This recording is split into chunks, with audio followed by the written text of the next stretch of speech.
You've learned a lot now, and you have a lot of fundamental tools.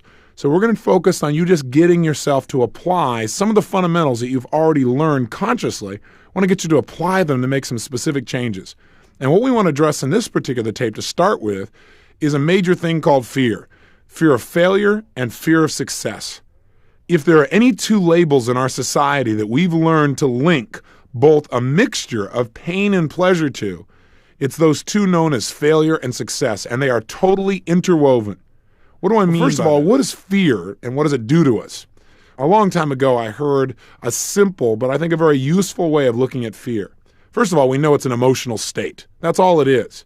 But it's an emotional state where our brain is activated to avoid pain. That's really what it is. It's a state of major concern where our entire nervous system gets activated. It can be a very powerful state. We can use it to really become fully awake, alive, pay attention. And that's what its intent was. Its intent was to protect us and to make sure we had all of our resources available, to pay attention, to take quick action. It helps us to get access to our deepest resources of fight or flight. The problem happens is when we take this intense emotion called fear, this emotion that can get our heart beating at an incredible pace, shoot adrenaline through our body, create an incredible biochemical change throughout our entire system, and we attach that to something we don't need to have any intensity about, like trying something and not have it turn out exactly the way we expected, what some people call failure. Boy, isn't that insane? And then all of a sudden we find ourselves no longer want to try things because we don't want our nervous system to go through that havoc of massive pain. We've got to break this pattern. We've got to learn that the fear is not what we want to avoid. Fear is a useful emotion in the appropriate context. We don't want to eliminate fear. But what we want to do is eliminate fear where it's limiting us and not supporting us. So a useful way of looking at fear for most people is most people anticipate the potential of problems or pain and generate this emotion known as fear. In fact, I heard somebody once call fear, F-E-A-R, false evidence that appears real. Probably a good metaphor for it. How often have you gotten afraid about something or really concerned about something or really worried about something, had all this pain, all this concern, and then it didn't even happen? Yet you know what? It did happen. It happened in your body. You might as well have had the problem. You might as well have had the tragedy because your body went through the same exact experience as if it had happened. In fact, it was worse. If it would have happened, you would have done it once. But since you were waiting and thinking about it and fearing it, you may have run the same movie in your head many times. You've heard the phrase that says, a coward dies 1,000 deaths, a courageous man only one. You got to learn to get control of it. Now, let's relate it directly to this thing called failure and success. We've already spoken about these, so I'm not going to talk in detail. What I want you to do, though, is use this tape as simply a trigger for you to absolutely use a few techniques to free yourself from the fear. Listen, failure is impossible. The only way you can possibly fail is to tell yourself that you have failed. What do I mean specifically by this? Well, what I mean is in order for you to feel feelings that you may associate to being a failure, you have to represent things in a certain way. You have to evaluate your life in a very specific way. And it's very different than the way you evaluate things in order to create this feeling inside of yourself you may have labeled success. The point is, we are in control. Nothing and no one outside of you can determine whether you're a failure or success. Only you give yourself permission to give yourself a label like this. So how do we change and break out of this fear? Well, the first way is to change our rules or our ways of defining what determines an experience we call successful or one we call a failure. What determines when we start firing off those negative emotions? In other words, any two people you meet on the street, if you ask them, what does it take for you to know you're successful? What does it take for you to feel like you're a failure? Inevitably, you'll get radically different answers.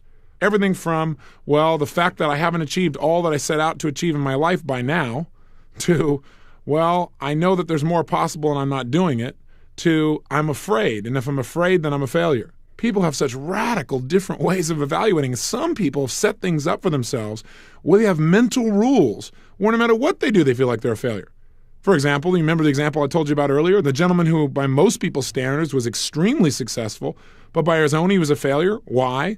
Because in order to be successful, you'd have to be earning $4 or $5 million a year, and he's only earning $2 million. Think about it. His definition of failure is anybody who earns less than $4 million a year. You might want to create better rules for yourself so it's a lot easier and you don't have to worry about having that kind of fear. Conversely, you ask people about what does it take to succeed. Some people say, I have to never, ever feel bad.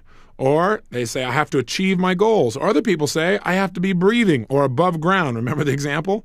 See, in life, what we want to do to make ourselves effective is we want to make it really hard for us to feel bad and really easy to feel good. And you might say, well, gosh, if I operated that way, then I probably wouldn't make my life the way I wanted. I wouldn't be motivated. Garbage. I used to believe that too, but it's just not true.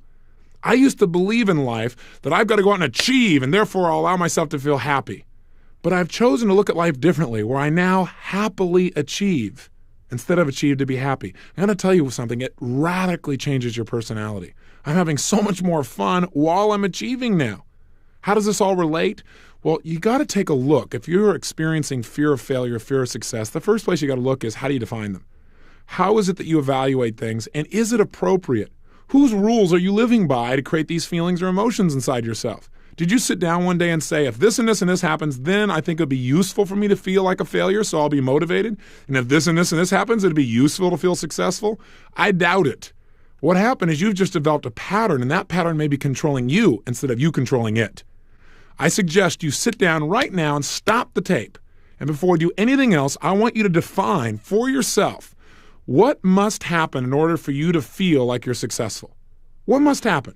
Now, I know this seems like a general question or an amorphous question, but be honest with yourself. That's question number one. What must happen? Now, again, people give all kinds of answers to this. I must make $1 million.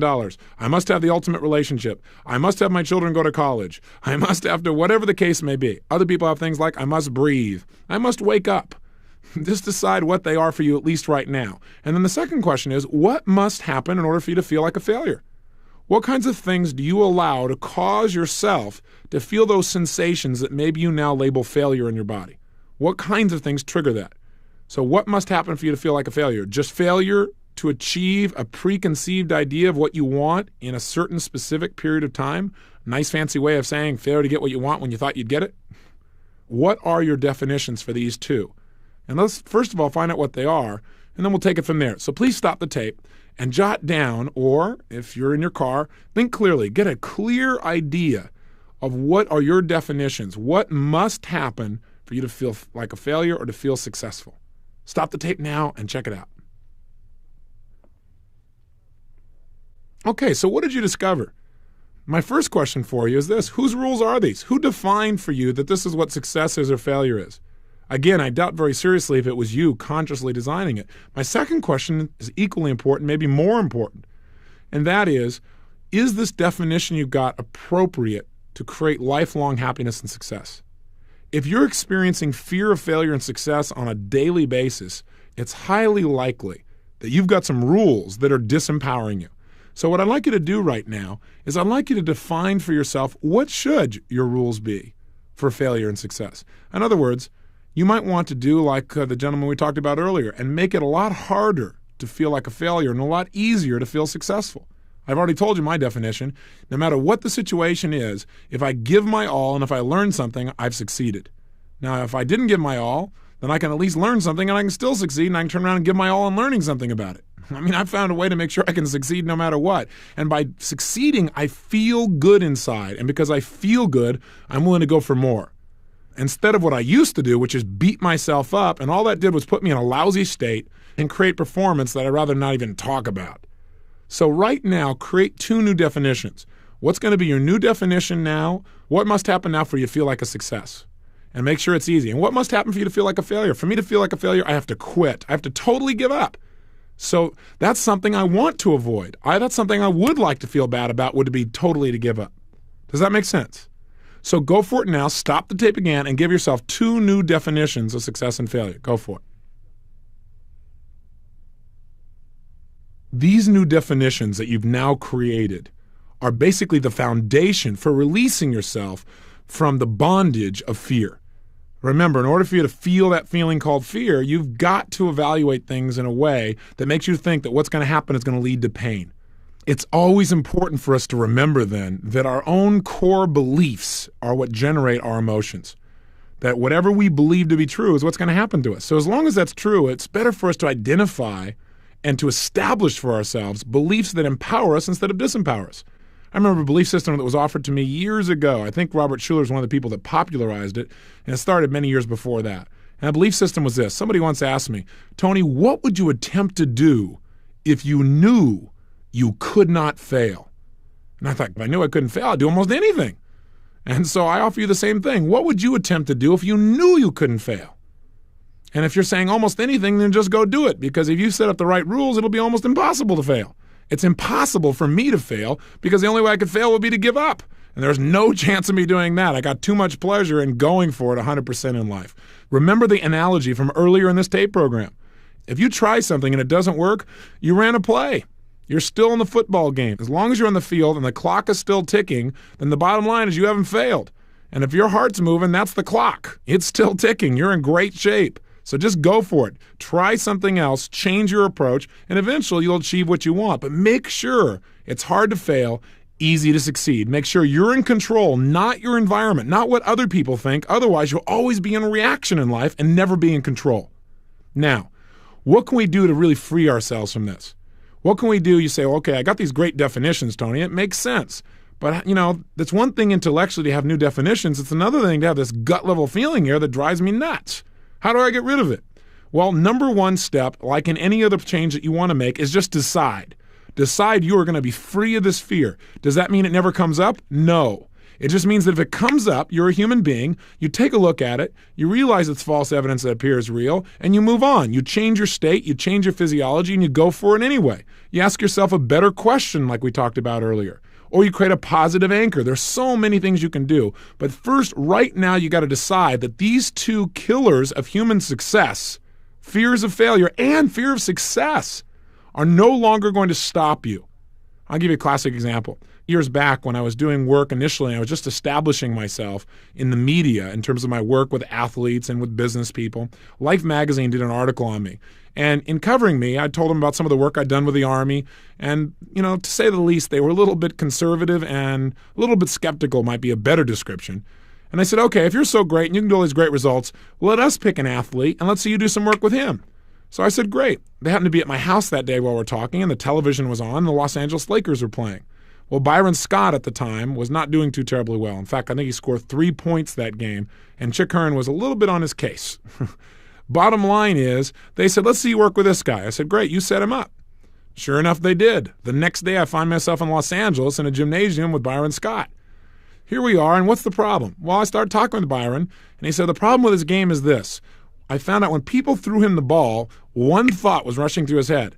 Pass it. Why?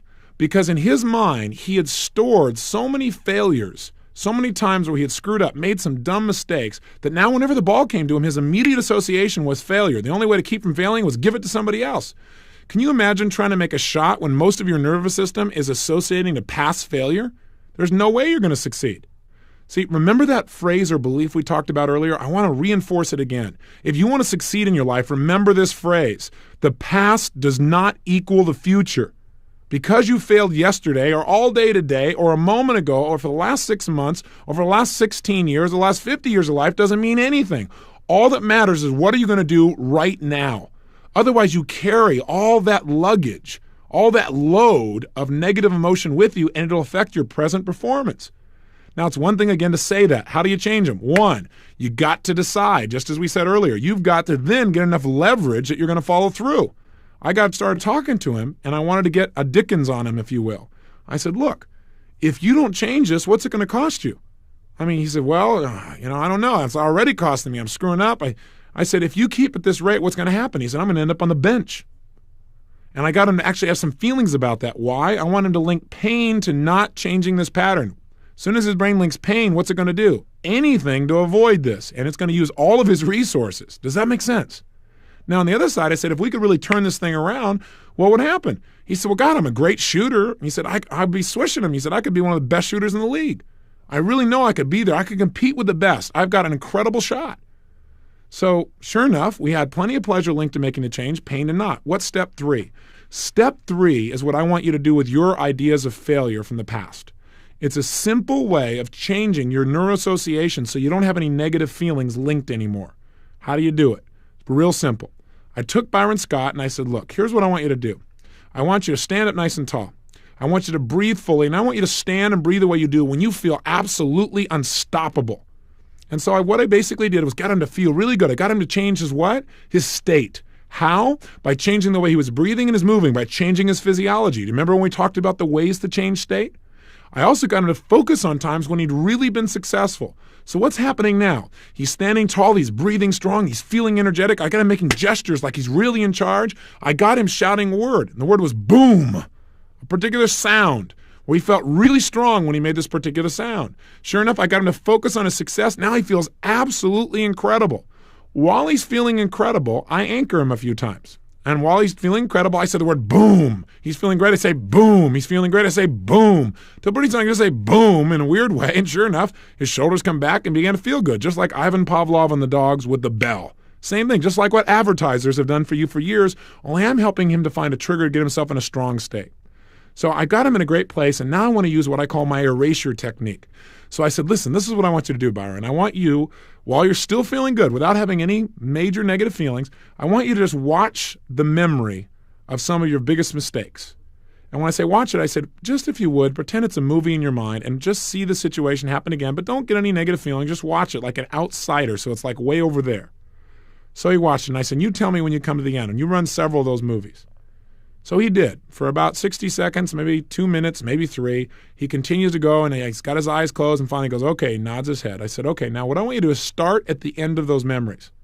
And this is all I want you to do. I want you to run those memories as if they're movies, backwards at triple the speed. In other words, I want you to see everything happening in reverse. The ball you threw away comes sucking right back up in your hands, and everything goes perfectly. Anything that was said and noises you heard, everything's happening in reverse. And while you're seeing all these things happening in reverse, I want you to simultaneously hear some humorous sounds, like a Nickelodeon or like a circus or something that would make you smile. And I want you to see the whole image in your favorite color. Now, what am I doing here? I'm interrupting the pattern. Do you remember step number 1 was get leverage? I got leverage with him, didn't I? I got him to think about how painful it's going to be if he doesn't change, how much pleasure he's going to get if he does. Number 2, I'm now going to interrupt his pattern. These memories he keeps bringing up as a way to make himself feel lousy, and then his failure becomes a self-fulfilling prophecy. I've got to break that pattern. I have him run it backwards at hyper speed. And while he's running it backwards, I say, see, imagine that Mickey Mouse ears are growing out of the other players as you're doing this. Imagine their noses are getting longer. Imagine you take the ball now and you slam dunk it. Now, I have him do this over and over again, where each time he plays the memory, he does it faster and faster. He creates humorous music. He sees different images until pretty soon, now, whenever he thinks of it, he starts to smile or laugh. I said, so how do you feel about those failures? And he starts to grin. That's a lot different than when I talked about the failures, his shoulders would drop, his head would drop, his breathing would get poor, and he'd go in a state where he couldn't get peak performance. Does this make sense? Do you remember the strategy we're talking about? We're talking about if I take a record that you've got, remember this? And I come along and scratch it by playing it over and over again, and scratch it and scratch it and scratch it and change it and scratch it. Pretty soon, you'll never be able to play that record the same way again. I've eliminated the feeling of failure because he can't picture things. He can't focus on things the same way. Are you following me? So let's try it with you. I want you to take one of the big fat failures, okay? One of those ones that whenever you think about it, it makes you have poor self-esteem. Or maybe it just keeps you from really going for it in a particular area. Pick a major one that really bugs you. And let's have some fun with it. First of all, do this. Wherever you are, if you're in your car, sit up. But I mean sit up like you are absolutely in charge of the world. Sit up like you're proud. Sit up like you're energized and excited. Come on, go for it. And if you're not in a car and you're listening to me in any other way, then please stand up right now. No, don't just listen to me. Stand up. I'm there. I'm watching you. Come on, you can do it. Stand up. Breathe. Put a big, dumb, silly grin on your face.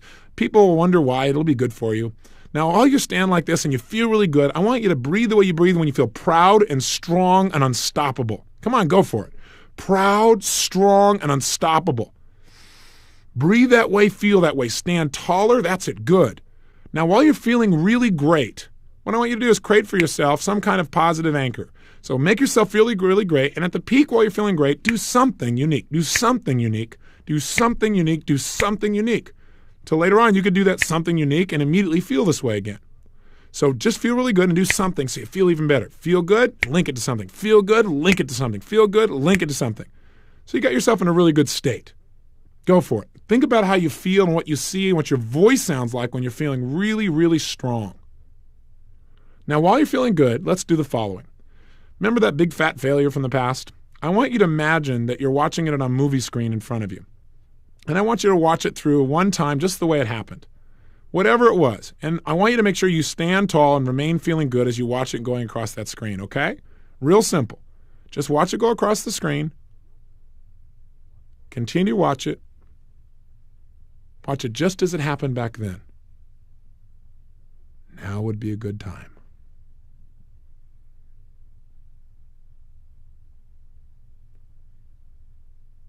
And see everything just as it happened then.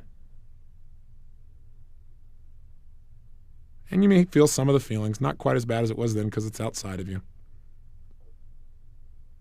All the way to the end, and then just finish up and come to the very end of the situation where you felt bad because you'd failed. Okay? Finish up, come to the end. If you need more time, you can stop the tape. Otherwise, you should come to the end now. Great. Stop at the end, and here's what I want you to do. Standing tall again, feeling really good. This time I want you to get a little bit outrageous. So not only stand tall and feel strong, but put the big silly grin on your face, be a little outrageous, and pretend like you're a little kid again who's about to have some fun. Now, don't be like an adult. Adults go, oh, yeah, okay, I would do another exercise. Kids will have fun. They'll go for it. Just be playful. Be outrageous. So here's what I want you to do. With a smile on your face, I want you to close your eyes and imagine that same memory, but here's how you're going to do it. I want you to start at the end of the memory. In other words, right after you had failed. And when I say now, what I want you to do is run that entire memory backwards in time at hyperspeed, where everything's moving in reverse. Whatever you said is coming back inside your mouth and reversing. You hear it all in reverse, like, what? And while it's going on, I want you to see your favorite colors around everything, and you may hear some weird noises as well. Go all the way back to the beginning, run as fast as you can. Ready? Go. If there are other people around, watch them changing as well, and hear the sounds of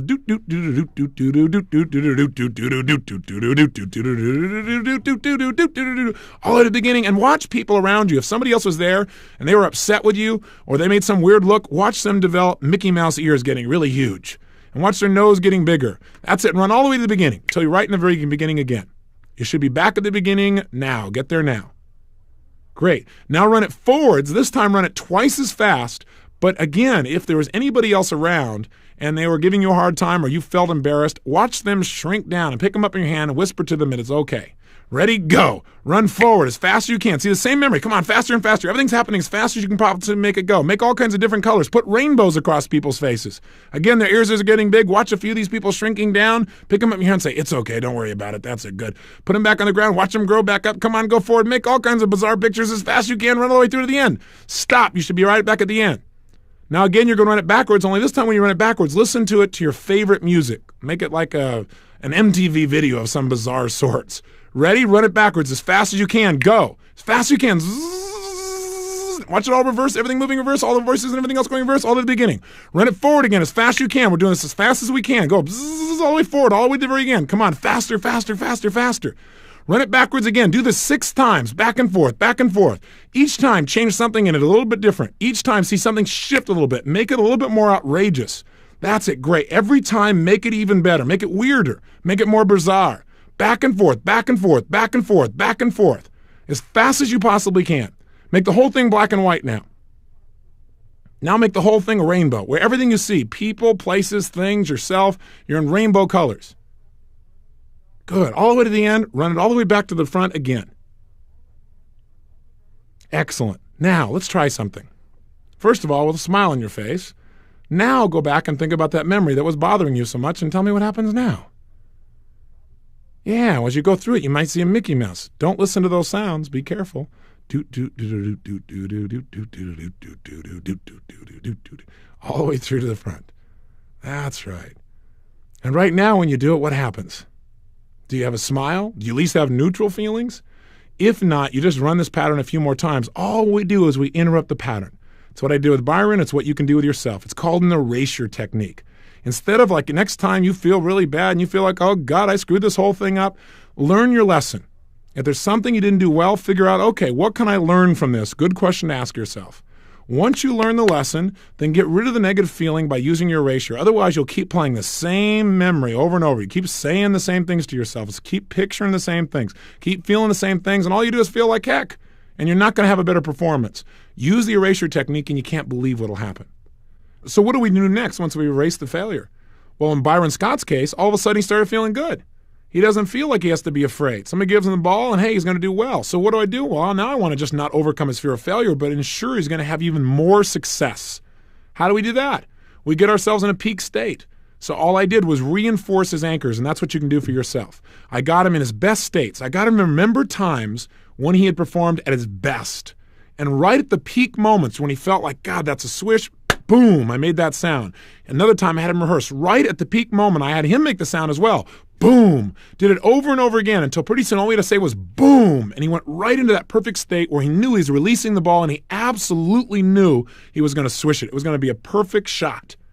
Well, sure enough, the next thing I did is I gave him the ball. Now, Life magazine was there the whole time, right? Wondering what the heck is going on here. When I first gave him the ball before we started our work and he was just shooting around, he was making 1 out of every 3 to 5 shots. Hitting the rim, bouncing off, spinning off, no real consistency. Well, we did this process of eliminating his failures till I said, look, how do you feel now if somebody throws you the ball? He goes, I'm ready. Then we increased his skill by anchoring in his success with the boom. And then all I do is take the ball and I threw it to him. And as I threw it to him, when it got the ball to his hand, I said, boom, swish. Threw him the ball again, boom, swish. Threw him the ball in any place on the course, boom, swish. He made 28 shots in a row in front of Life magazine, which was rather useful for me. The point, though, is this. He went out the next night. The previous night, he'd scored 3 points. He was 1 for 12. The next night, he was 8 out of 12, and he scored 22 points, second highest scorer in the game behind Kareem Abdul-Jabbar. Boom became an anchor he used for himself throughout that process to put himself back on the success track. You can do this for yourself as well. Once you eliminate the failure, create for yourself an anchor where you rehearse succeeding, where you imagine having the success that you want over and over again until it's absolutely real for you, and you create that success. Remember, what we did initially is we made a decision. Secondly, we got leverage on ourselves. We showed ourselves, hey, we got to change or it's going to mean a lot of pain, and if we do change, we get a lot of pleasure. 3, we've interrupted our old pattern of looking at things using the erasure technique. And 4, we've conditioned ourselves or associated in our mind that we're going to succeed by rehearsing it over and over again, so that's likely to come up. Now, as long as we're talking about success, let's just make one more point, and that is this, that many people have as much fear of success as they do failure. How could that be? Well, the only reason you have fear is because your brain associates that something is going to mean more pain than pleasure.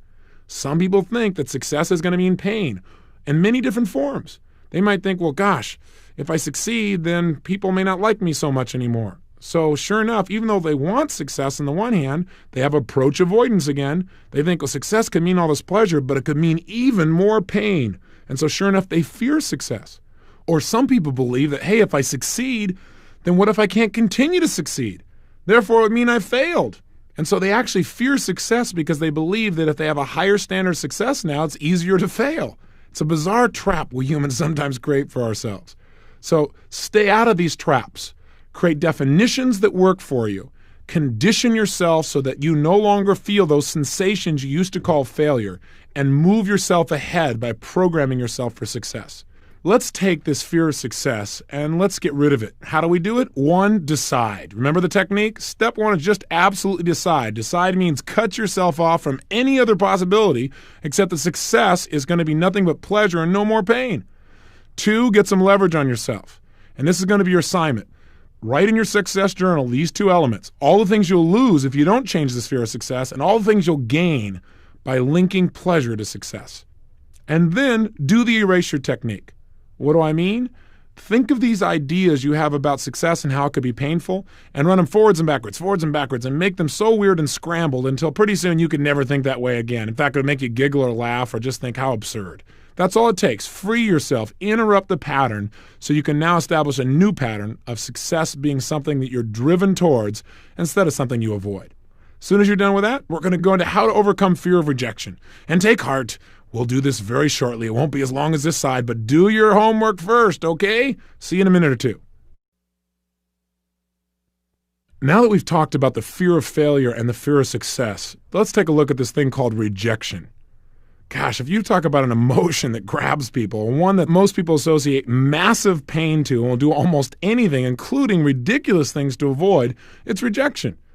And again, the only way you can feel rejected, just like any other emotion, is if you make yourself feel rejected. There is nothing and no one outside of you that can ever generate that painful emotion inside of you except you. Remember, it's just a physiological storm in your brain. And what you are is the person who sets it off just by the triggers you give yourself. You've got rules to create rejection. And you know what? I think most people are afraid of failure, not because failing would be painful, but because they're afraid if they fail at something, other people aren't going to like them as much, or somebody might reject them. Or if they succeed, they might get rejected. I think rejection is really the core fear behind both of those. Now, not always, but a good deal of the time. So how do we deal with this thing called rejection? Well, let's do it the same way we've already handled these other emotions, like failure and success. Piece of cake, right? Let's go through a very simple process. Let's use some of the same technology. By the way, this isn't the only way to deal with it, but as long as we're doing it today, let's get in practice. Step 1, decide you are not going to allow this limiting feeling or emotion to control your life. That what you're going to do right here and now is set things up so it's very, very difficult or impossible for you to feel rejected. 2, get enough leverage on yourself that you'll follow through. So again, what you're going to do when I ask you right now is you're going to stop the tape, and I want you to write down 2 things. You know how this works. Number 1, what is the price you will pay inevitably in your life if you do not control this thing called rejection? What are you going to have to give up? What are you going to miss out on? How many people are you not going to meet? What kind of relationships will you never create? How many business opportunities will you never try? What's the price you're going to pay long-term in your life if you don't handle this fear called rejection? And really put it on yourself. Get real. Stack the anchors. Make it painful. We want to cause our brain to associate that the idea that causing myself to feel rejected is going to create ultimate pain in my life called losing everything that matters. And then 2, your second exercise, and please do this in your success journal, is to write down what is all the pleasure, what are all the benefits you'd gain in your life if, in fact, you were able to free yourself from the fear of rejection. If you were able to just go for it, not worry, not wonder, not be concerned, not run these voices inside of your head about, did I do it right or not? If you could just free yourself, what would you gain? What level of confidence would you have? What level of success? How much action would you take? What kind of results could you create? And really sell yourself on the massive pleasure you'll gain by freeing yourself from this fear. Stop the tape right now and do this piece of homework, okay? I'll talk to you in about 2 or 3 minutes. Go for it, full on. Begin now. Okay, now you should have created the appropriate carrot and stick for yourself. The stick that says, I got to handle this or I'm going to pay ultimate pain, and it's a lot more painful than the rejection itself. I got to get rid of this fear. And the pleasure that says, gosh, if I get rid of this, think of all the incredible things I could have in my life. This means your brain is conditioned and ready to change. So what do you do next? Simple. Do what we did with success and with failure. Create a new set of rules about what must happen before you're going to allow yourself to feel rejected. For example, right now, your rules for rejection might be, in order to feel rejected, what must happen is just somebody disapprove of you or somebody not give you approval. For some people, that's rejection. If you share an idea and they don't agree with you or they don't even get enthusiastic, some people go, oh, they rejected me. They make it so easy to feel bad. It's a joke, and that keeps them from moving ahead. Maybe you want to change your rule so that now, in order for you to feel rejected, someone would have to demonstrate for you that you consistently violate your own standards, your own values, if you will. Maybe that would make you feel rejected because you knew they were right. But somebody just disapproving of your own view or your own approach certainly can't create that feeling inside of you. Free yourself. See, that's really critical. You've got to come up with a great definition. I remember hearing a great story about Buddha. Buddha was well known for his ability to respond to evil with good. And there was a man who knew about this reputation who traveled for miles and miles and miles to test Buddha.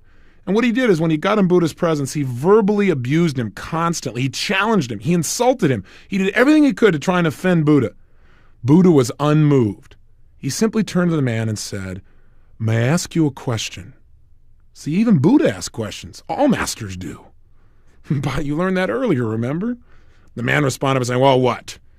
He said, if someone offers you a gift and you decline to accept it, to whom then does it belong? The man said, well, then it belongs to the person who offered it. Buddha smiled. That is correct. So if I decline to accept your abuse, does it not then still belong to you? The man was speechless and walked away. This might be your strategy for how to deal with a rejection. Be a Buddha. Go for it. Don't allow anybody else's view to destroy the way you feel about you. Take another look. That does not again mean don't listen. It just means don't just accept things at face value. We all have a right to our own perceptions. And by the way, do sometimes people get in state and get angry about something and communicate where they might feel differently in another situation? They may not be rejecting you. They may be in a rejecting state. So don't allow that to affect you. So let's start right now by having you create a new set of rules for yourself. What must happen for you to feel rejected? And make it tough to feel rejected. Set a high standard, one that will really support you. Stop the tape now and create a new rule or rules for what it takes to feel rejected. Another way of looking at it is you might want to set it up that the only way you can feel rejected is if somebody says something and you agree with them 100%. Hey, then you're right. Maybe you should be rejected. Maybe you should have some pain. Maybe it's something you're doing that you don't want to continue to do in the future. But again, make sure you make it tough on yourself to feel bad, and make sure your rules support you in your own personal growth, not something that limits you. Another strategy that'll help you is to realize that no matter what somebody says or does, they're not rejecting you. They're rejecting your idea, or they're rejecting their impression of you in this moment. And certainly you're more than what you just said or what you just did or the way they're looking at you right now. Hey, all of us have met people at times who we didn't feel real attracted to or really liked, but maybe later on we grew to like the person or grew to be attracted or grew to become a friend with them. So initial impressions, initial feelings of someone saying they don't like you or someone not responding to you the way you want is not permanent. Remember, the past does not equal the future. Someone rejecting you in the moment doesn't mean in a moment later they're going to continue to reject you. They may begin to like you very rapidly, unless you're walking around wounded and can't allow yourself to continue to communicate in a way where you get through to somebody. So break out of the trap. Okay, so what have we done so far? You've decided to make the change. 2, you've gotten some leverage on yourself. 3, you've created some rules that make sense, where it makes it a little tougher for you to feel rejected. But what else can we do to assist ourselves? Well, one thing is to realize if you really want to succeed in life, remember this. Massive rejection is the key to success. You might have a new rule that says if somebody's rejecting me, it probably means I'm on the right track. If nobody's rejecting you, you're probably insignificant. You're probably not doing anything. I mean, think about it. The most successful people in the world are those who were rejected more than virtually anybody else. Do you know programs like MASH, a television program that was on forever, was turned down by over 32 different producers? 32! They all said it was crazy. Sylvester Stallone. Here's a man who now earns, $20 million a movie? How does he pull that off? Do you think it's because he walked in one day into a casting office and said, "Hey, Adrian," and they went, you're a star. I love that voice. That look on your face. You are really material. No. They said, look, learn how to talk, buddy. You're never going to make it here. He was turned down by over 1,000 agents. But he just kept coming back for more. And you know what? When that didn't work, the guy just kept on going. In fact, he wrote his own movie starring guess who? Yo, Adrian. Same guy. And you know what? Everyone turned this movie down. They said, what a stupid idea. This will never succeed. Over and over again. Finally, one company offered to buy it, but only if he wouldn't star in it. In fact, they offered him money not to star in his own picture when he desperately needed it. How's that for rejection? He was living in New York City. He had no money left, barely paying his rent, and they offered him all this money not to star in his own picture. So instead of feeling rejected, he just told them no. He stuck by his guns, and now he's doing pretty well. In fact, if you see these Rambo movies where he's shooting up all those bad guys, he's not shooting up bad guys. He's shooting up all those agents that rejected him in the past. He's got the last laugh. The point is this. Anyone who's succeeded has gone through massive rejection because if you've got an idea worth its salt, everyone has got a different view of things in life. And what's going to happen, in order to get it out there, you're going to have to receive much more rejection than you're going to receive acceptance. But see, all you need is acceptance from the right person, and you can make your idea a reality. But here's the key. You can't allow the rejection to affect you emotionally because otherwise you just give up, which is what most people do. If you want to succeed, remember, massive rejection is the key to success. How's that for a phrase to remember? In addition, you can take anything you used to feel like was rejection from a person, a place, a situation, and you can get rid of it using the erasure technique just like we have here earlier. And let me offer you one more possibility or approach. Condition yourself so that when somebody rejects you, it actually makes you feel stronger. You say, well, how could I do that? Same way you condition yourself to feel lousy back in the old days.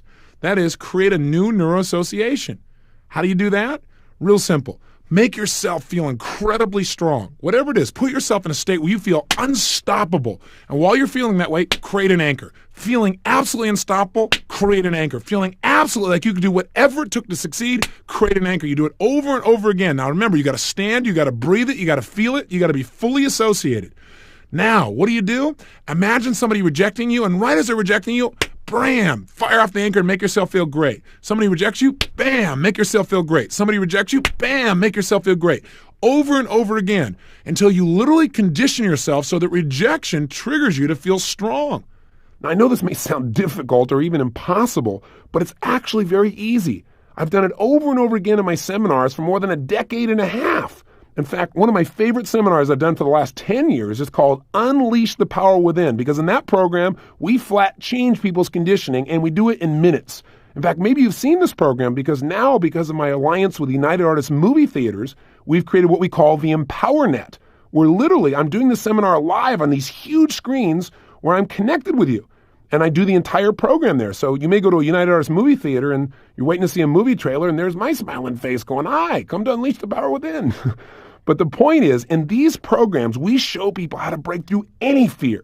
I mean, anything that stopped them in the past, we handle it. I don't care what it is, and we do it by conditioning. For example, we take people right out of the audience, and we do it in all the different theaters, and we have them get up, and we take an example, like someone who's deathly afraid of rejection from the opposite sex, where they can't follow through. And we wipe it out right there in less than 15 minutes, including people who have total phobias. I'll give you a classic example. I was doing one of these seminars in San Jose, California years ago when a woman, approximately 200 pounds overweight, stands up and she raises her hand as having had a major fear of the opposite sex. So I said, "Well, tell me, how do you feel about men?" And she explodes into tears and begins to shake like crazy. Well, she does this. I used to respond to people by saying, "Oh, it'll be okay, it'll be okay." But again, that doesn't change people's states. What do you got to do? You got to interrupt their pattern. So she starts crying hysterically, and I said, "Please stop urinating on your face." She said, "What?" I said, "Please stop urinating on your face." And she starts to giggle like crazy. As soon as she's giggled, I've interrupted her pattern. I anchor her feeling good. I anchor her in laughter till pretty soon I can just touch her in a certain way and she starts giggling. Well, long story short, I get her on stage and I get her to do what I've asked you to do. I get her to feel absolutely incredibly strong, and then I anchor that feeling over and over and over again, where she feels strong, where she feels sexy, where she feels in charge. Then all I have her do is rehearse in her mind over and over again somebody rejecting her, but she feeling stronger. Well, the more they reject her, the stronger she gets. And then I had her pick a role model. She picked Jacqueline Bisset, somebody who she thought could get a date with any man. And I had her imagine that Jacqueline had taken over her body, and no matter what a man did to reject her, she would still get the date. And she was to actually watch what Jacqueline did with her body and her face and her voice to make that happen. So she had a role model. And she practiced it over and over again. Where the more rejection she got, the more committed she got to getting the date. Well, to make a long story short, after about 20 minutes of conditioning, this woman was a monster. I then unleashed her on the men in the audience. I said, "Pick out a man in this audience you'd like to have a date with." Well, I got to tell you the truth. When she pointed to the group, most of the guys ducked their head. But she went out there and took this guy to the audience. And sure enough, she said, "I want to go out on a date with you." He looked at me like what to say. I said, "Reject her viciously. Tell her she's a fat slob and she's ugly." So he did. But while he was screaming at her, she was firing off her positive anchor. So sure enough, he's going, "You're a fat slob and you're ugly," and she's feeling good. "Fat slob and you're ugly," and she's feeling good. "Fat slob and you're ugly," and she's feeling strong. She goes, "You're right. I may be overweight, but there's a great woman inside of here." You talk about a shift. And that kind of thing can happen for anybody. Little sideline to the story. 2 days later, the seminar is 3 days long. 2 days later, she comes up and shares with the audience. She said, "You know, this thing has changed my entire life. Some of you men have discovered that." And she said, "I want you to know something. The reason why I gained so much weight, I just finally realized." She said, "I was sexually abused by my father from the time I was 5 years old until I was 12. And she said, "Believe it or not, when I was 12 years old, my father stopped sexually molesting me and started molesting my other sisters, and I felt rejected." Can you believe that people could create that kind of association? She said, "I hated it when it was happening, but then I felt even worse because now he didn't even want me." She said, "Ever since that day, I've been doing this," and she pulled off a wig, and she was almost completely bald. She had little wisps of hair. She said, "I've been pulling my hair out every day since then." And I had to share this story with you because for the last 2 days has been the first time since I was 12 years old when I haven't pulled my hair out. I want you to know, no matter how much fear you've got of rejection, it probably isn't anything close to that. No matter how many challenges you've got, it's probably nothing close to that. If you learn to condition yourself, you can change anything in your life. Rejection is something you don't ever have to fear again. Make it tough to feel rejected. Make yourself feel strong. Everyone has a right to their opinion. And if they don't like how things are right now, that's okay. You don't have to agree with them. You can listen, but you don't have to feel bad. Move ahead and allow rejection to drive you to be more committed and find a better way to get through to the people you're talking to. That'll give you some real power. And by the way, she's lost 58 pounds and she has herself a boyfriend who seems to be having a good time with her. See, you can overcome any fear of rejection. It's your perception of yourself, by the way, that determines how most people respond to you. I mean, think about it.